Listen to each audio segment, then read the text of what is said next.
Greetings, everyone, and welcome to this very important presentation by Avenue, Cybercrime, Enemy at the Gate.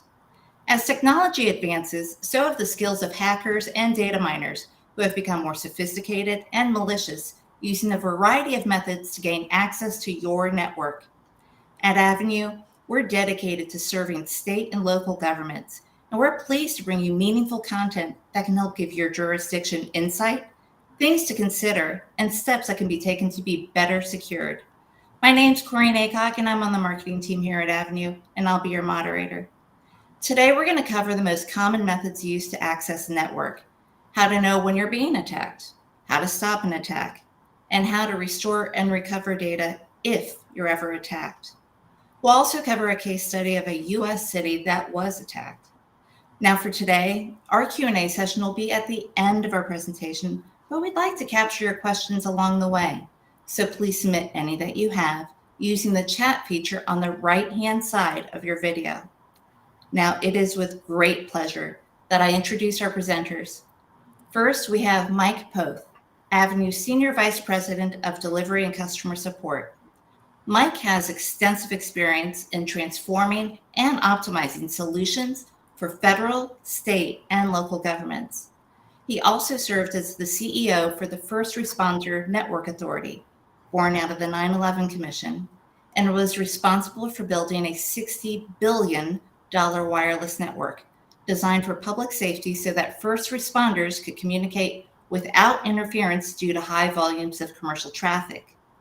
This network covers 99% of the US population and 90% of the country. Early in his career, Mike was also a former first responder himself and understands all too well the implications of cybercrime. Welcome, Mike. Thank you. And I'd like to introduce Roger Murphy, Avenue's Director of IT Managed Services. Roger brings 30 years of experience in delivering secure, reliable, and integrated technology solutions. He actually led the recovery for a U.S. city after a sophisticated attack. This experience had a profound effect on Roger, who knows firsthand about the chaos and paralysis that can be caused by an attack. Luckily, he also has tips for us on how an organization can better protect itself. We'll hear more about this experience later in our presentation. Welcome, Roger. Thank you. And with that, I'm going to hand things over to Mike, who's going to get us started today. Great. Thank you very much. If you actually looked up cybercrime in any legal books, it's not really defined. But cybercrime has been around a lot longer than most of us even realize. The first recorded one arguably was in 1973, where a bank teller using a computer embezzled about $2 million from their bank. So you can imagine the significant impact even back then. In 1978, the first spam email was sent, and now we all suffer from that even today. In 1981, the AT&T network was hacked, where someone went in and changed the rate structure so that the peak hour rates were actually converted to non-peak during those times. The first virus on an Apple computer was in 1982. So it's been around for a long time, but we want to talk about what's happening today. When we think about information security, it's a set of activities. It's not just one particular act or structure. Think about defense and protect, and we're going to talk about that quite a bit. So what is the current day threat? Most of you have heard, and arguably it's still ransomware. And ransomware is, as it implies, someone is able to access into the network and then all of a sudden start locking up files, encrypting data, and taking control of that site. It's a coordinated attack, and it's a criminal event, and it can't be treated just as a normal IT event. It is going to take extraordinary measures and means to try to recover from that. Think about the response to a natural disaster. Similar type thing happens with a ransomware. It's all hands on deck event. Ransomware is typically aimed at Windows operating systems like AS400, Linux, those kinds of things. When you talk to city and county CIOs, originally they probably had the incorrect belief that they're pretty safe, or maybe our jurisdiction is too small to be a target. But CIOs now realize, and as we all do, that cybersecurity and data loss prevention is one of the number one priorities that they're trying to address in the past and certainly over the next 2 years. Trying to formulate strategies to avoid, protect, and even defend against these attacks. We've all heard or seen or possibly even received one of these emails ourselves by inadvertently clicking on the wrong thing, that our files have been locked and creating havoc for your agency for months. If your data is encrypted, imagine the difficulties and challenges if you're not even able to make payroll because of encrypted data. Obviously very disruptive. You've all heard on the news events where oil fields and refineries have been locked up. Imagine if you are a material producer and your production line is locked up for 3, 5, 10 days, significant financial impacts to your organization. The things have happened now to get to the ransomware, as I've talked about. It starts with phishing, or trying to get that one person, hooking the target, using remote access, getting into the system, looking around, and then starting to seize and encrypt the files. In the past, it used to be one highly skilled hacker phishing for one person and to be successful. Now, it's thousands and thousands of emails, thousands of different attacks are occurring at any one time, and it doesn't take a level of sophistication.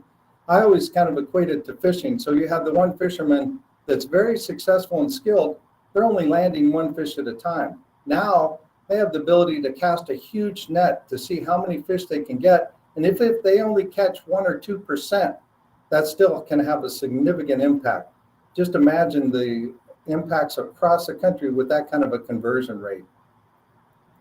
Forbes talks about, and as we all know, in the recent past with the COVID and that experience, in the last 2 years, our work style has shifted from remote or even hybrid. So we had challenges even before when we were all centrally located in offices and our infrastructure and networks were highly structured that way, a lot more control. But in the past 2 years, the shift to remote becomes even more challenging and even more frustrating. As Bruce Sire said, amateurs hack systems, but professionals hack people. And we're going to spend a little time today, and I'm going to ask Roger to kind of walk us through some of those possible scenarios. Can you imagine how many of you on this phone today are working in a hybrid or a remote environment? And what is your risk profile against hacking and the security that's needed? Forbes also talked about a couple of significant things. 93% of the company's networks last year or the last couple of years have been penetrated.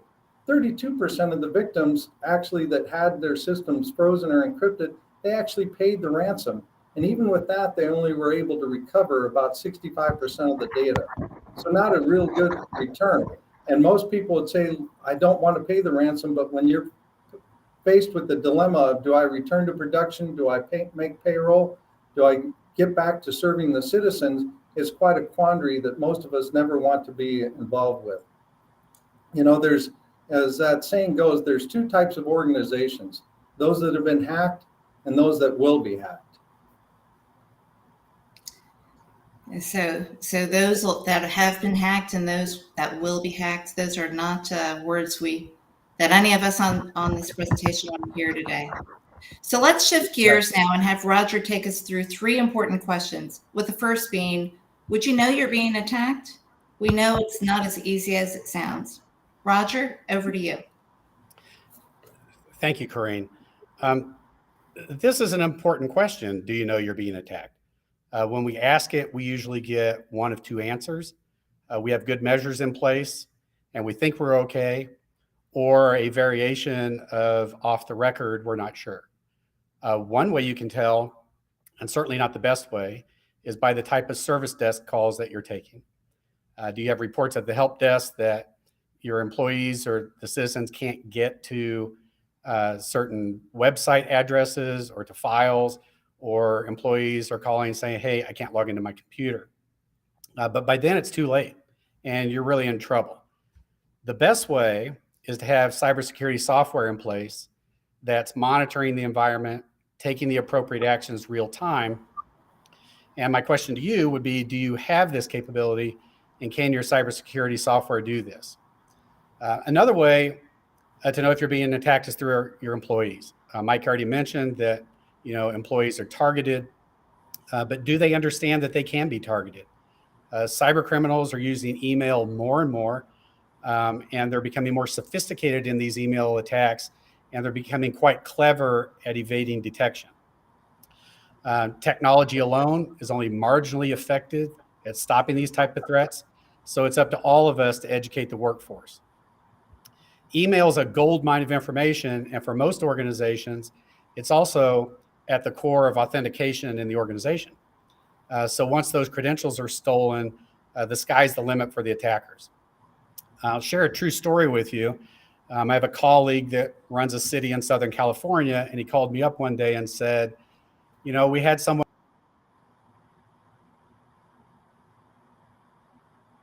money, and that vendor said, all you need to do is click on this link, supply your email credential, what the employee did.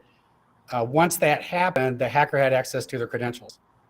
And what they did was they monitored the email, and they took known invoices that were good, and they forged documents, and they also forged the appropriate email approval process, sent that entire package to the wire transfer department, who subsequently released the funds. And needless to say, that attacker walked away with a lucrative sum of money. I can follow up to that story and tell you that we shared that with some of our customers. And a couple of months after I shared that, I had a general manager call me up and say, hey, I just want to thank you. I had an invoice for approval, came to me. I looked at that and I thought, I don't recognize this vendor. And he made some inquiries, and come to find out it was a fraudulent attack, very similar to the other one I referenced. And the only thing stopping that wire transfer was that general manager adding his approval to that process. The value of that was $40,000. It's a lot of money. But hindsight, looking at these things is everything. But most organizations feel that they could respond to such an attack. But we have learned that it's far better to be in a position where you have action plans around these potential items. And certainly that includes cybersecurity training. I'd like to remind everyone that you are the target. If the bad guys can access your computer, it's too late. People are the weakest link. Every employee, from someone who just started today to the most senior person, anyone with network access is a target. We know that about 90% of all attacks against business usually start with a malicious email. And within those emails, they contain malware, virus, links to malicious websites, or they're trying to coerce you for credentials, such as your login ID and password. So I'd encourage everybody, if your IT team has not already begun a security awareness training program, I highly recommend you have that discussion right away. There is a program, Know Before, that we at Avenue use. It's very effective. Some of our other customers use, and I'd encourage you to look into that. When you build your cybersecurity architecture, it needs to be layered, and it needs to be layered from the perimeter down to the endpoints. So once you're alerted that you're under attack or that you've been compromised, you really have to answer this question: can you stop it? And the use of augmented intelligence, artificial intelligence has a lot of press these days. Machine learning is quite prevalent in a lot of the devices that we have in the infrastructure. But without those capabilities, you're going to have delays in the response, and that delay will cause significant damage. So I'll tell you that human intervention alone cannot stop these types of attacks. We hear quite a bit about social engineering and the psychology around this. And Roger, I've certainly seen and have you where our employees are getting emails saying you've been hacked and you need to be, click on this button to solve your Amazon shipping. A lot of our employees, right? use Amazon, and so it's not unheard of to get an email saying there was a problem with your Amazon order. Click here. Do you have any suggestions relative to that as we think about what's happened? Well, I think in a broader sense, Mike, if there's ever a question, you need to call your security department within the organization. Great idea. That is the best course of action rather than trying to solve these on, by yourself. Yep. Now at the organizational level, what can we do about trying to restore and recover?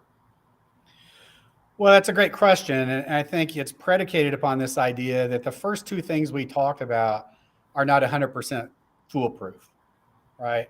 The ability to understand what's going on in the environment, the ability to stop the attack. So you have to be able to restore and recover. And it's critical that this aligns with your backup policies that are in place. And they need to address two things. One, how frequently you want to take backups. And we call this a recovery point objective or an RPO. And a recovery point objective, that's concerned about the amount of data that's lost following the event. So we know from working with local government that if you lost citizen transactions, for example, that could be catastrophic. So the more frequent the environment's backed up means that if there is an event, you lose less data. The other side of that coin, and something that's equally important, is the amount of downtime you can tolerate. And we call that a recovery time objective or an RTO. And a recovery time objective is concerned with the applications and the systems and the downtime that they can tolerate. I do a lot of work in public safety, and I can assure you that they have applications where their downtime can be minutes, or in a few cases, it can be zero. So having the capability to ensure that your infrastructure and the applications come back online quickly, that has to be factored into your decision. The counsel that I give everyone is test. Test your ability to recover. Test the backups, your desktop images, your index, your configurations, all those types of things. And do testing with your vendors. A lot of times we have third-party relationships. So I encourage folks, not only test what you have, but test with your vendors as well. And part of that testing is to ensure that the permissions and the privileges that you've put out there in the environment, that those work as well.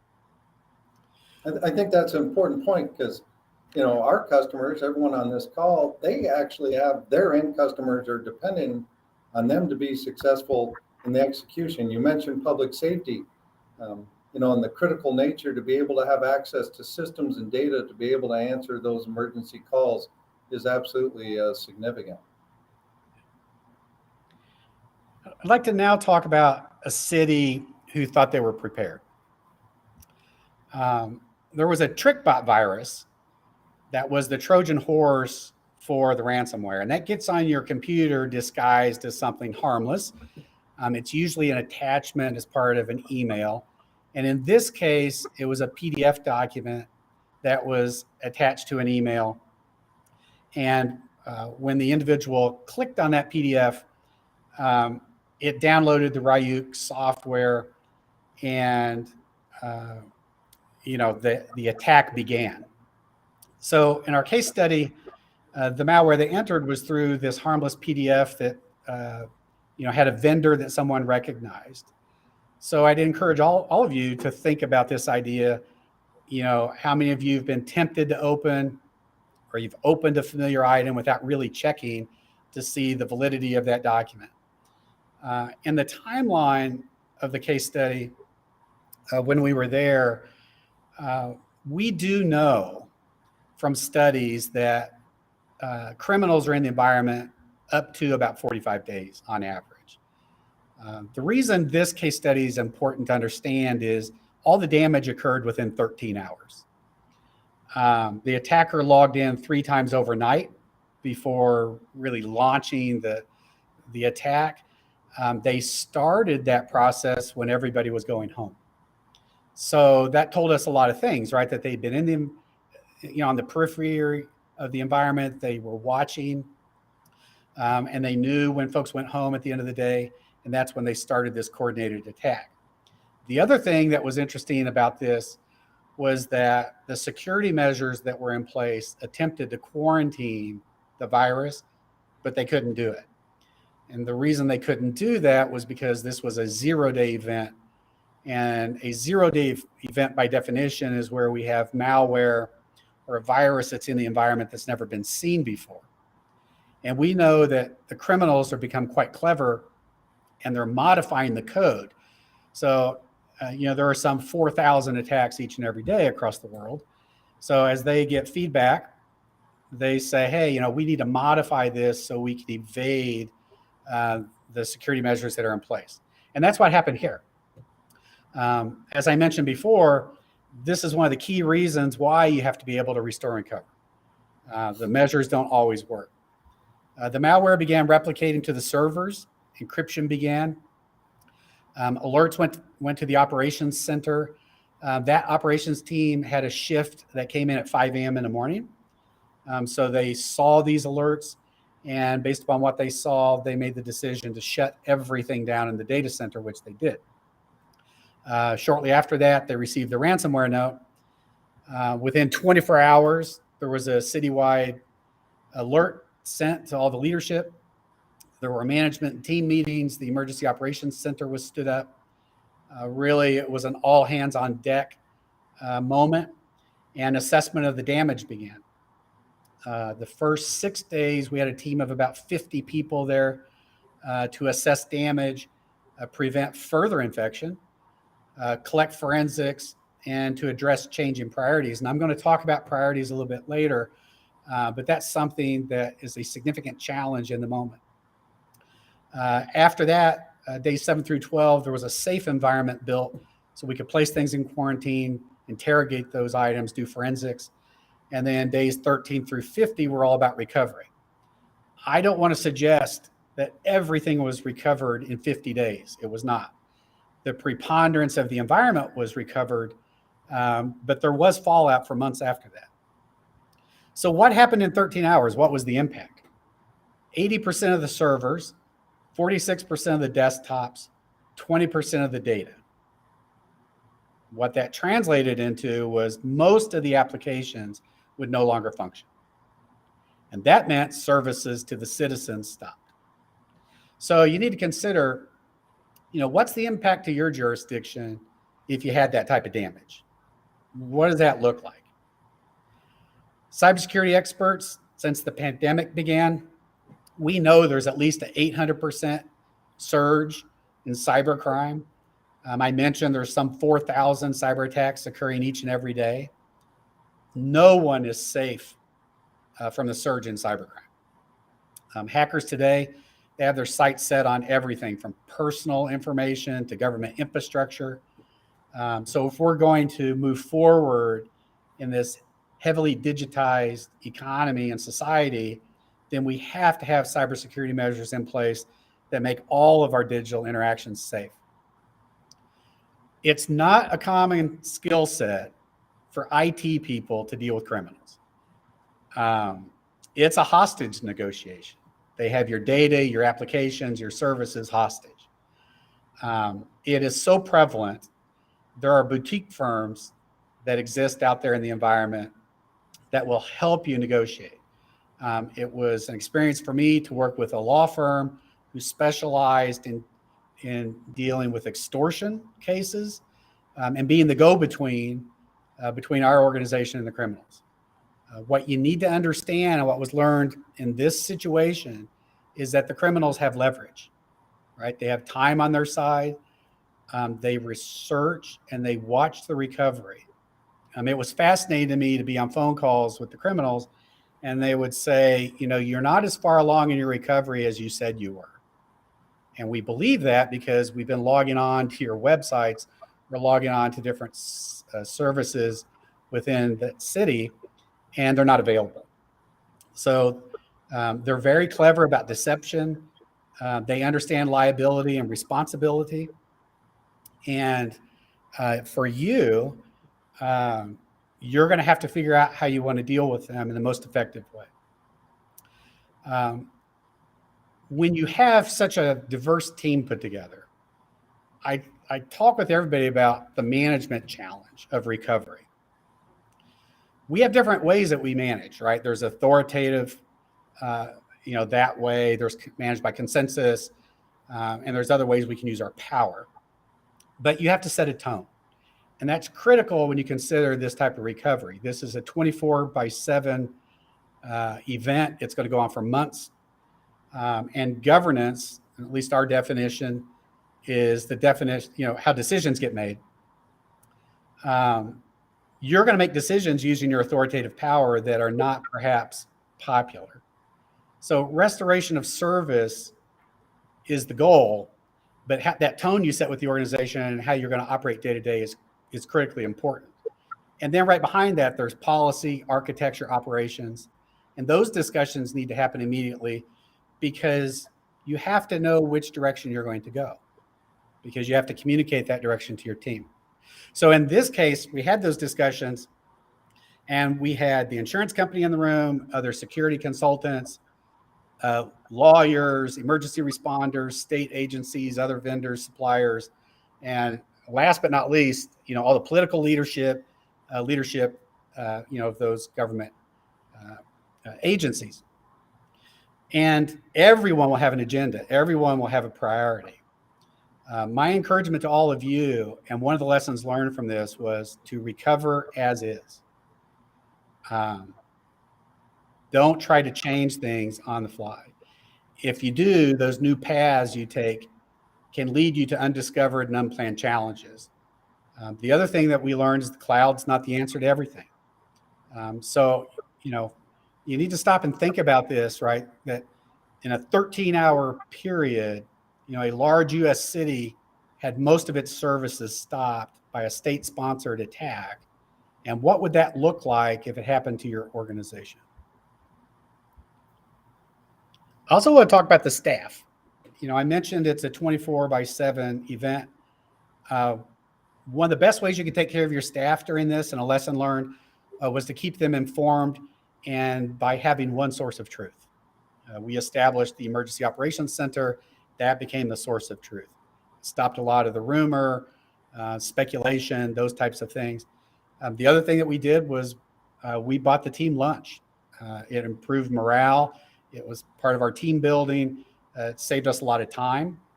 One day they picked the menu, the other day I did.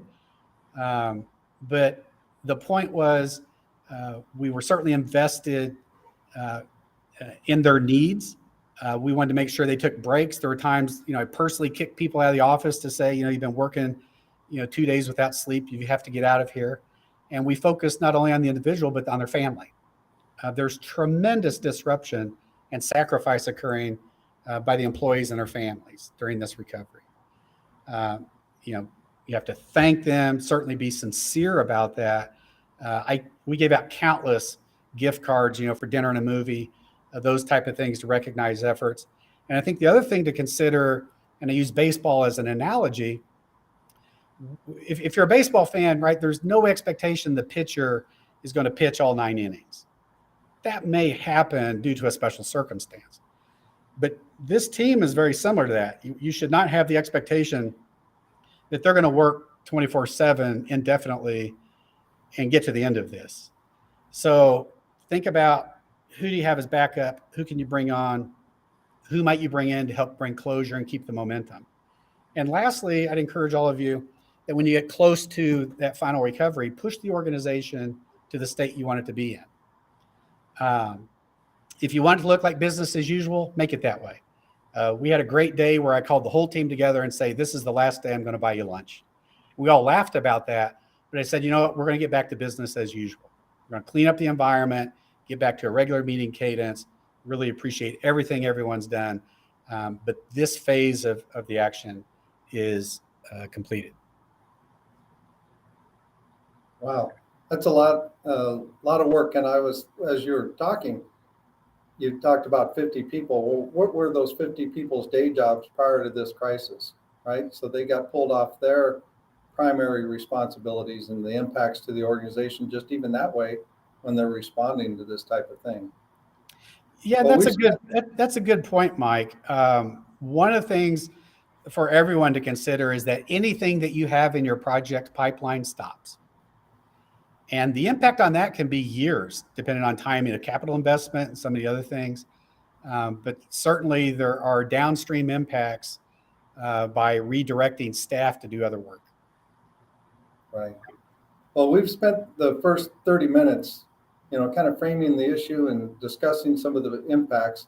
I think this is a good opportunity and time to maybe shift to what jurisdictions could and should consider. And Roger, we have the benefit of you personally being involved in quite a few initiatives within Avenue for our customers. So I think this is a great time for you to maybe discuss some of the other options, and that there is strategies that our customers should consider.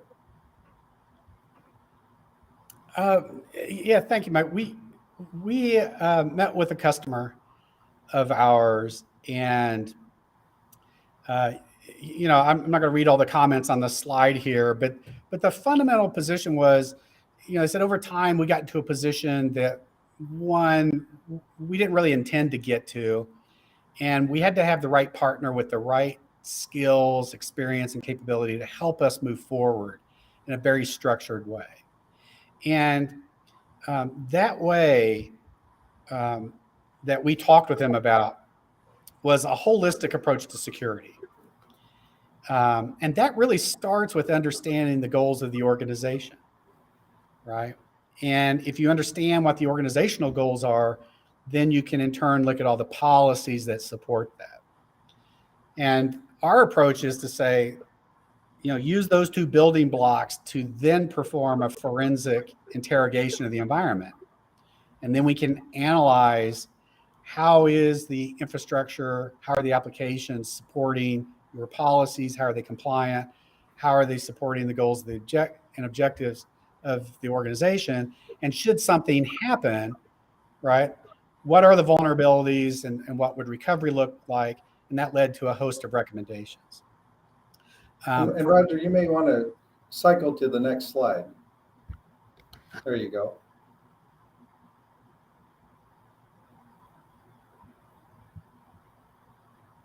There we go. So for years, cybersecurity policy has been the unspoken elephant in the room. Tech insiders and experts like ourselves, we've known about the rise in cybercrime for quite some time.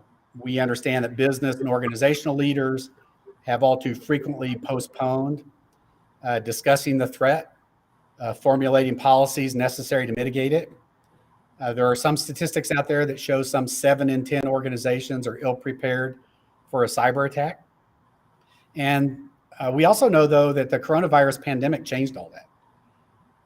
We had a digitization of whole spheres of our economy, certainly the way we deliver service to citizens. Many businesses moved to remote workforce or some hybrid type model. And with that much critical infrastructure and information exposed to hackers, cybersecurity can no longer be put on the back burner. So I'd encourage all of you that the time is now for a renewed discussion of your cybersecurity policies at every level of the organization. Remote employees need to be briefed on what best practice is, what the protocols are for keeping the data safe, and we need to have tight cybersecurity policy in place to prevent the disaster like the one we talked about in the case study. So, the question to all of you is, are your policies up to date? I do want to talk about 3 things. We've talked about policy. I want to talk about architecture next, and then operations. Architecture really is one of the core components of digital safety. We have seen through our forensic interrogation where it might be poorly designed or implemented, where it's not necessarily a matter of bad technology. It's more a byproduct of how well you've built that technology into your environment. But we do know with certainty that cybersecurity architecture, the importance of that is more important to our remote workforce today. Almost overnight, governments across the country moved from an in-person, in-office workforce to this hybrid remote model. And I would say, because we helped numerous folks across the country, that all things considered, that transition went reasonably well. But it was done in a hurried manner, right? And those remote work systems outpaced the cybersecurity architecture in a lot of places. So in a perfect world, we'd have had more time to test before we rolled out these types of things, but we don't live in a perfect world. So as we go forward, I think it's imperative that you really look at your architecture to see if it's up to speed, or else you're courting hackers, and criminals to get into your environment. So from an architecture perspective, we know good data backups, up-to-date cybersecurity software, and a secure network with all of its connections are core to that environment. Some key things to take away, right, is remember that no architecture is perfect. It has to be designed to be segmented and recovered. You do want to decentralize risk. Use multiple solutions for cyber capability. Within some of our customers, we use SentinelOne, Huntress as examples. You want the ability to adapt to the evolving cybercrime landscape. We encourage everyone to take a zero trust policy, build your framework around that. And I've already mentioned the importance of frequent and serious testing that absolutely has to occur. And you need the ability to quarantine things. There's, emerging technology out there around artificial intelligence. It's interesting at this point of the game, but it's hard to put a return on investment against it. But consider all these things when you're looking at your architecture so that you can implement the best solution possible for your organization. From an operations perspective, the pandemic also impacted our operational capability. It tore down a lot of pre-existing barriers within government. There really was no choice but to move to a digital service in many cases, and government had to quickly and effectively change daily operations to meet all these newfound demands from the citizens. So what you need today is different than in the past. And you have to have software tools to protect the end user equipment all the way down to their home. You need the ability to be immediately notified and respond in the event that a user is compromised. We've talked, a couple of times today about having active backups to ensure you can restore and you have data retention compliance. The ability to look into the network and manage and monitor that and keep it intact is critical. And there's this idea about proactive asset management, right, which includes inventory and location. And, we use the words proactive asset management on purpose. Mike and I are both very familiar with this idea that there are software packages we can put on laptops that if you lost it, we can reach out and wipe that device clean. We also know that there's capability from a GPS perspective to track your device. So, think about those type of technologies. They can be very effective. They certainly have to fall within what's acceptable use within your environment, what supports your policies. But the operational layer, besides policy and architecture, has also changed as a result of the pandemic and this surge in cybercrime. Well, thank you, Roger. You covered quite a bit of terrain in a very short order. Very appreciated. Hopefully you've taken away cybersecurity isn't easy, and obviously it can be very costly. And good cybersecurity policy typically scales more slowly than the digital innovation. Over here, you see we kind of have the pyramid, and it's not in any significant order, but you have to have trusted partners. The governance challenges, as Roger mentioned, even just your policies for your employees and your organization. What does that look like? How is it? But it always kind of comes back to, people are our greatest strengths, but they're also our weakest link. And how do we manage that? And how do we put them in a position to be able to effectively work in the network and the structure and the security policies that have to be in place, while at the same time putting them in position to be very successful in their individual roles for your organization. And then we talk about it's very costly, and the average recovery cost is misleading. We talked about the actual impacts, the dollar amounts that you can quantify, but then you have those soft dollar impacts: diverting labor, diverting projects, delaying projects, possibly having to divert finite funds to recover from something that then thwarts your ability to implement your technology roadmap, by sometimes months, even years. So there is an impact. And as I mentioned, we all are at risk constantly because of this, the cybercrime and the prevalence and its ability and the success that criminals have had. They're not going to stop. So it's incumbent on us to try to figure out ways that we can be successful. Imagine that financial impact if you aren't prepared and you haven't been proactive. Yeah, Mike, I would add one thing. One of the things that we talk about with our customers is, when is the last time you read, either on the internet or in some forum, where someone was actually caught and went to trial and went to jail for this?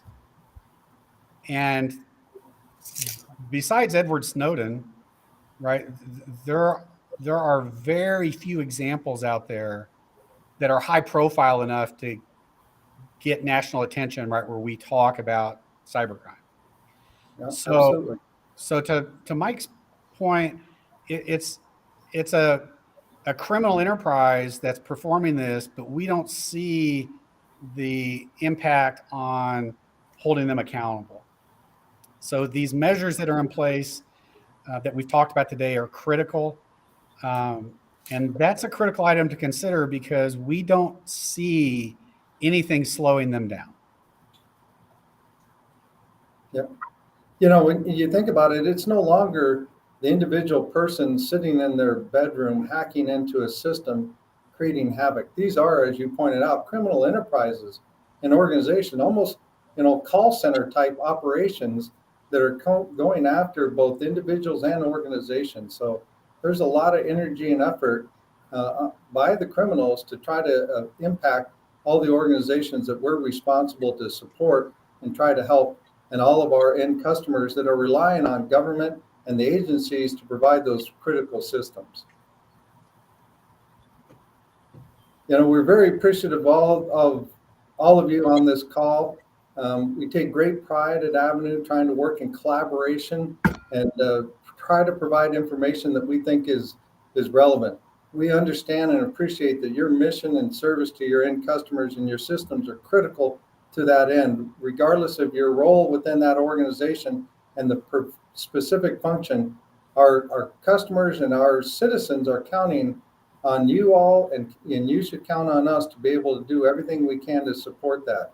So if there's any time we could ever assist and improve your risk or security profile, don't hesitate to let us come in and take a look. As I said, we're very fortunate today to have Roger, who has, he and his team has led several of these for our customers just in the last year. And I think the customers are seeing the benefit of being proactive, but also having to understand that there are, even with that proactive position and posture, there's only so much limitations. And it starts with education and governance and reinforcing correct security behavior with our employees and our organizations. So with that, I'll turn it back over, and we'll see if there's any questions that have come in or that we can try to answer. Mike, Roger, thank you both. We greatly appreciate your insight, thoughtfulness, time, and frankly, your candor today. So we've had some questions come in. We also had a lot of questions sent to us in advance, so we're going to get started. This first one is a little bit of a hot button. Should we let our staff use their smartphones for work purposes? Well, I think that it depends on your policy that you have locally. Most organizations that we work with allow that.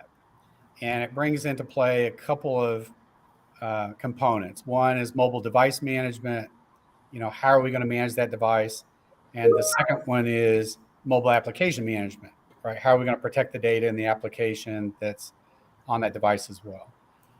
There are software products out there like Intune and others that allow us to meet not only the privacy concerns that an employee may have about using their device for both work and personal use, but also give us some control that should we have to take some action to protect the citizen data, we can do that as well. Roger, do you have a sense as you think about our customer base, geographically dispersed throughout the country? Do you get a sense of what their general policy is with their employees and their mobile devices? We've seen that most are allowing smartphones for sure.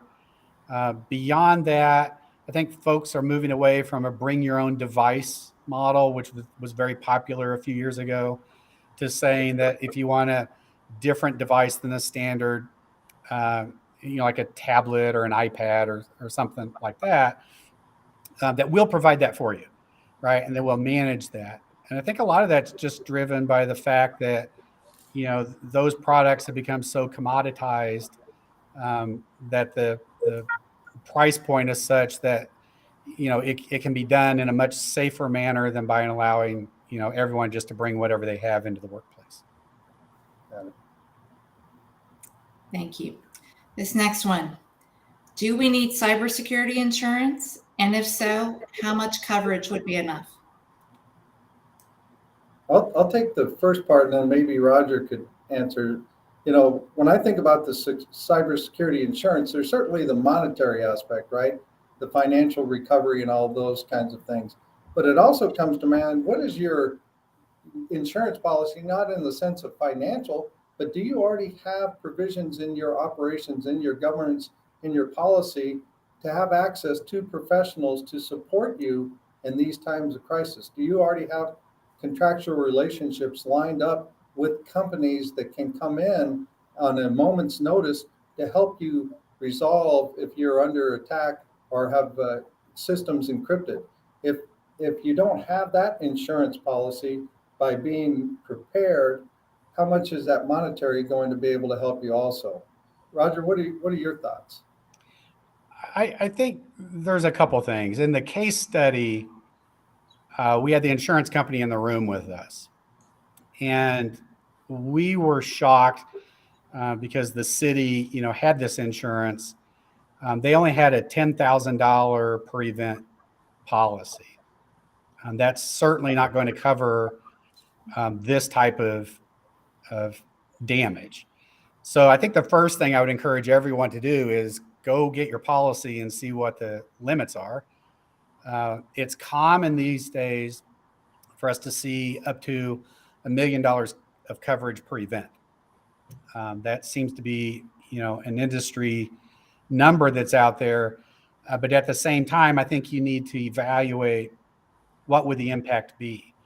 One of the things that you need to consider about the insurance companies, when we were in the Emergency Operations Center, one of the hardest negotiations that I had was with the insurance company, because the insurance company says, to pay the claim, I need all of this evidence.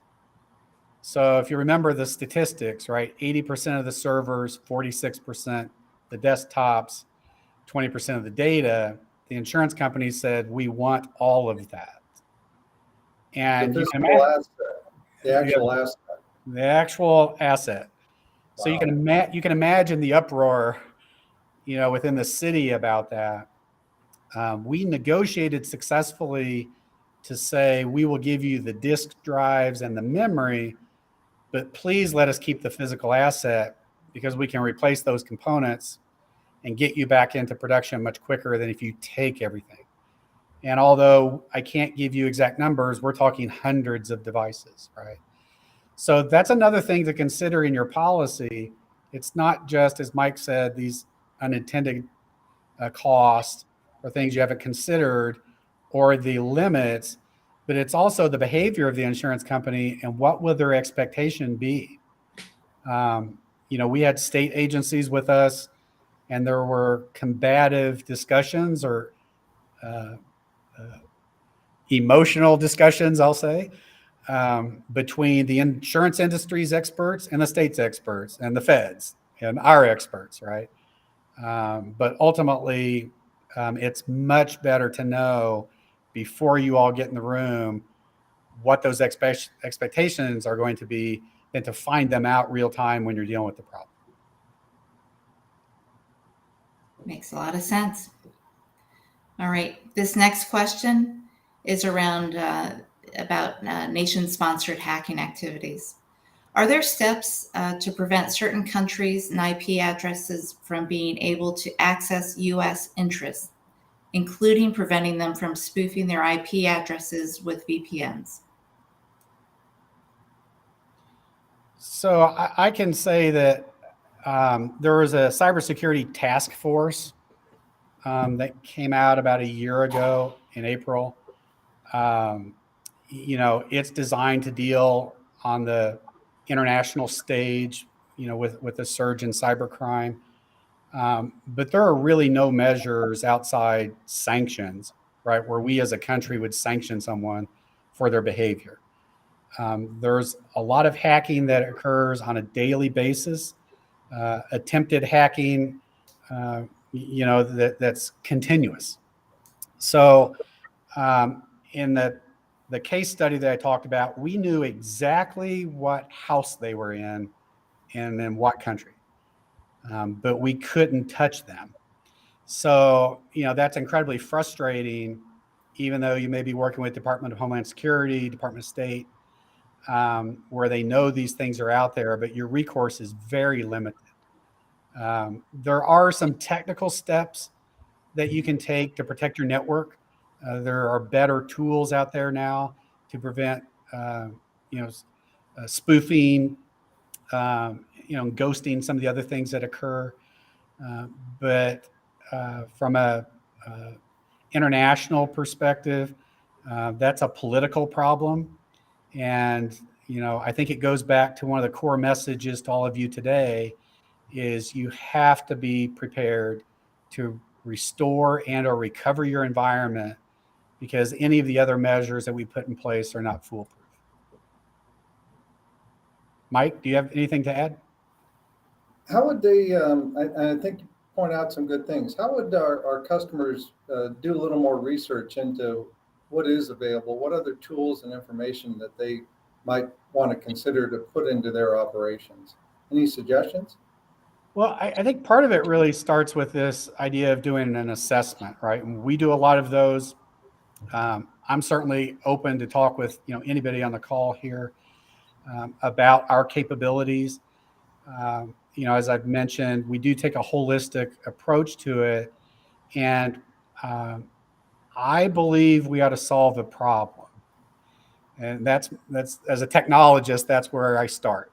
A lot of folks will say, here's something neat that you ought to look at, but that's not the right answer. A colleague of mine and we just spent some time with some folks on a video call. They're out of Cambridge and they're working on artificial intelligence in this sector to deal with cybercrime, but it's not production ready yet, right? And I'm sure there's organizations out there saying we need to go all in on artificial intelligence. But the reality is, I'm not sure that really solves the problem, right? So if we go back to your goals, if we look at your policy, and then we see through an assessment, and I'm talking forensic assessment, the deficiencies, then we can have recommendations that say, if we do this, we can make it better. And, the customer that we helped, one of my favorite private briefings I had with an elected official, he held a sign up that said, "I cannot be the captain of this shipwreck." And, we laughed about that, but he said, "I cannot stand before the public and say, we lost your data. I can't stand before them and say, we didn't take the time to prioritize this. We didn't take the time to look at our own environment to see if we were vulnerable." So, there's a lot out on the internet, but I'd encourage all of you to reach out to us. so that, we can talk with you about how we can take you on that journey in a very successful way to get you to where you need to be. I'm sure we have some more. I have a question. So Roger, what would be the one thing our customers and jurisdictions could do today after they hang up this call to kind of start thinking about what's next? What are one of those quick hit things would you suggest for them? Begin the journey of educating your employees. Reach out to your IT department. KnowBe4 is a product I've mentioned. You can look into that. There's other training programs that are out there, but put that in place today. Make it reoccurring. Ensure that there's compliance by everyone in the organization to take it. Good suggestion. All right, gentlemen, we have time for one more question. And so, why is Avenue talking about cybersecurity now? Well, I think we're always talking about it, and we've just noticed a lot of our customers, it's always kind of top of mind, but it seems to be coming out even more and more as whether it's the frequency, the publicity that's happening across the world. So as one of the things that we do take great pride, as I mentioned, we want to collaborate with our customers and to provide the information that we have available so that they can make the most informed opinion. So we thought it was important because of the topic and the frequency that it's coming up that we organize something like this to be able to send out to all of our customers. All right. Well, thank you. Thank you both, Mike and Roger, for a great presentation today. Thank you also to our backstage crew for getting us on and making this all possible. And thank you to our audience for joining us today. If you have any additional questions, please email us at succeed@avenueinsights.com. We will respond to you. Or you can refer to the briefing doc that was sent to you in your reminder emails and submit questions using the link provided. Have a great rest of your day, everyone.